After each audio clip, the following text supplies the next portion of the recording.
Selamat pagi anak-anak. Bersyukur untuk hari ini kita masih diberikan kesempatan untuk melakukan devosi. Nah, Ibu Yesti berharap dan Ibu Vera juga berharap anak-anak di rumah sudah mempersiapkan hatinya dan mempersiapkan Alkitabnya terlebih dahulu sebelum mendengarkan firman Tuhan. Oke, sebelum kita masuk ke dalam pemberitaan firman Tuhan, kita akan bernyanyi terlebih dahulu. Ya, mari kita sama-sama mengangkat pujian, bertemu dalam kasih-Nya.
Mari kita berdoa.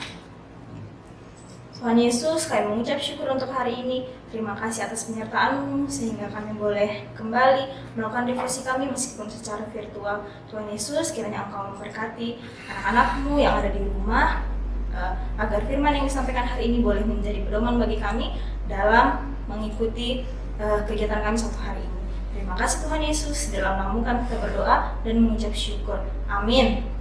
Nah, hari ini kita akan membaca satu bagian firman Tuhan dari Injil Matius, ya. Injil Matius pasalnya yang pertama ayat 20 sampai 23. Nah, di sini Bu Vero akan bacakan dan kamu bisa mengikutinya dari rumah sambil mendengarkan apa yang Bu Vero bacakan, ya. Matius 1 ayat 20 sampai 23.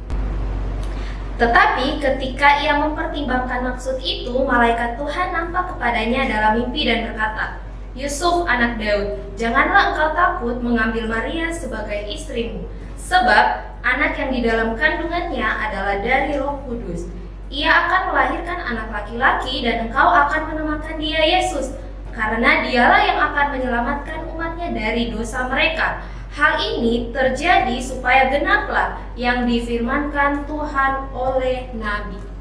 Nah, sekian firman Tuhan hari ini. Nah, dari firman Tuhan hari ini, kira-kira Bu Yesti kita mau belajar firman Tuhan apa ya? Oke, baik, dari pembacaan yang sudah Ibu Vera bacakan, nah, tema devosi kita hari ini tentang Dia Allah Immanuel, bukti bahwa Dia tidak akan meninggalkan kita. Oke, sebelumnya kita harus tahu dulu apa itu Immanuel. Oh iya ya, apa ya Bu Immanuel itu ya? Ya, oke, Ibu Vera udah tahu belum Immanuel itu artinya apa? Kita tanya anak-anak di rumah, udah tahu belum Immanuel itu apa? Oke, mungkin sebagian dari kamu sudah tahu dan sebagian lagi belum. Nah, Ibu Yesti akan memberitahukan apa itu Immanuel. Ya, Immanuel itu artinya adalah tanda karya agung Allah. Tapi di bahasa Ibrani artinya itu adalah Allah beserta dengan kita. Nah, oh, Allah beserta dengan kita ya Bu artinya? Iya, betul sekali, Allah beserta dengan kita. Kata ini sudah muncul di Perjanjian Lama, tepatnya di kitab Yesaya pasalnya yang ke-7, ya. Nah, tadi kan ayat yang kita bacakan itu di Perjanjian Baru, begitu ya. Nah, di kitab Yesaya pasal 7 ini Allah telah bernubuat sebelumnya. Bernubuat itu artinya Allah telah berfirman, ya.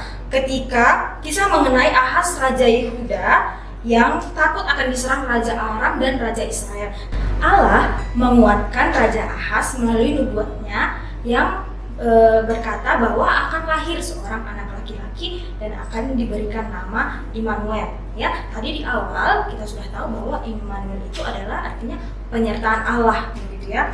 Nah, dari Nubuat tersebut digenapi ketika Yesus lahir. Yesus lahir di Perjanjian Baru, gitu ya.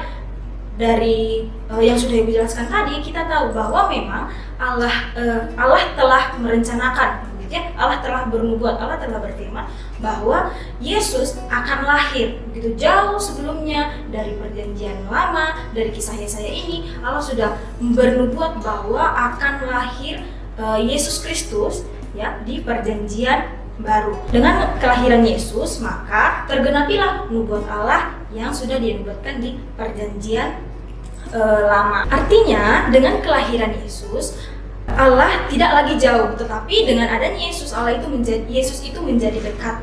Ya, Yesus menjadi dekat dengan umat manusia, sehingga Yesus mengetahui apa yang dibutuhkan oleh manusia, baik secara rohani maupun secara jasmani. Karena apa? Karena Yesus telah berinteraksi dengan manusia, begitu.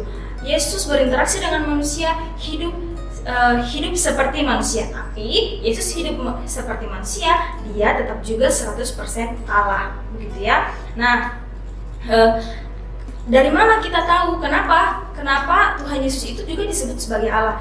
Karena tadi, yang pertama karena sudah dinubuatkan, yang kedua terdapat dalam kitab Yohanes pasal 1 ayatnya yang pertama. Oke anak-anak, sekarang mari kita baca bersama-sama dari firman Tuhan Yohanes pasal 1 ayatnya yang pertama. Pada mulanya adalah firman itu bersama-sama dengan Allah dan firman itu adalah Allah. Nah, di sini sudah dijelaskan ya, firman itu adalah Allah, nubuat itu adalah Allah. Begitu. Dengan lahirnya Yesus Kristus, maka tergenapilah nubuat yang telah Tuhan sampaikan pada Perjanjian Lama. Oke, selanjutnya kita akan dengarkan dari Ibu Ferry. Nah, dari cerita tadi atau dari pembacaan kita tadi, kita sudah melihat bagaimana Yesus akan lahir ya dari seorang perempuan yang bernama Maria, gitu ya. Nah, di sini Yesus itu adalah Immanuel ya, yang dinubuatkan tadi seperti yang dibilang sama Bu Yesti. Nah, Immanuel ini memiliki 3 arti. Catat baik-baik atau ingat baik-baik ya. 3 arti ini yang pertama ini adalah Allah menyertai kita. Seperti halnya Maria dan Yusuf pada saat mau melahirkan Yesus, mereka mengalami bukan hanya kabar gembira, sukacita, tapi mereka juga mengalami kesulitan. Tapi kamu baca dalam Alkitab dibilang di situ ternyata Allah terus menyertai mereka ya. Allah memampukan mereka untuk melewati semuanya ya. Yang kedua, Allah turut bekerja dalam segala hal, dalam segala kondisi. Seperti yang ada di bacaan Alkitab juga ya, bagaimana kelahiran Yesus itu ada campur tangan Allah di dalamnya ya. Allah turut bekerja ya. Jadi malaikat menyampaikan kepada Maria untuk dia jangan takut begitu ya. Nah, yang ketiga, Allah tidak meninggalkan kita dalam segala kondisi apapun gitu ya. Nah, kita belajar juga nih dari Maria dan Yusuf bagaimana dalam perjalanan mereka ya, dalam membesarkan Yesus, melahirkan Yesus begitu ya. Allah terus menyertai mereka, tidak meninggalkan mereka, bahkan memberikan berkat-berkat kepada mereka, memberikan jalan keluar jika mereka mengalami kesulitan.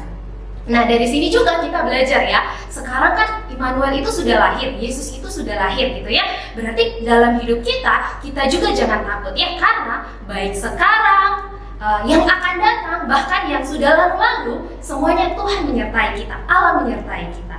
Begitu ya. Nah, dari bacaan ini, Bu Vero harap setelah ini kamu kembali merenungkan ya, kembali merenungkan bacaan kita hari ini yang terdapat dalam Injil Matius 1 ayat 20 sampai 23. Kamu kembali merenungkan tentang kelahiran Sang Immanuel ini yang terus menyertai kita. Nah, khususnya di masa pandemi ini, Immanuel sudah lahir, pengharapan itu sudah ada. Apakah kamu terus memiliki pengharapan itu atau malah sebaliknya? Coba kamu renungkan, kira-kira dalam keseharianmu kamu terus berpengharapan kepada Yesus, terus mengandalkan Dia karena kamu tahu Dia yang menyertai kamu. Ya, selain itu apalagi ya Bu Yesti ya? Nah, selain itu, selain yang sudah Ibu Vero sampaikan, kira-kira langkah apa yang kamu ambil untuk tetap bisa berpengharapan di situasi seperti ini ya, di situasi pandemi ini? Langkah apa yang bisa kamu terapkan untuk terus berpengharapan kepada Tuhan? Oke, jadi anak-anak, demikian firman Tuhan yang bisa disampaikan oleh Ibu Yesti dan Ibu Vero. Semoga anak-anak mendapatkan hal yang boleh dipelajari dan kedepannya terus berpengharapan kepada Tuhan. Karena Tuhanlah yang Immanuel, artinya adalah Allah beserta kita. Oke. Nah, sekarang kita sudah mau berdoa untuk menutup devosi kita. Lipat tangannya, kita berdoa ya. Mari kita berdoa. Tuhan Yesus, terima kasih Tuhan buat firman-Mu yang mengingatkan kami untuk terus berpengharapan kepadamu. Bantu kami Tuhan dalam setiap aktivitas kami untuk terus mengandalkan Tuhan. Tuhan, berkati kami Tuhan dalam setiap hal yang boleh kami mau kerjakan hari ini.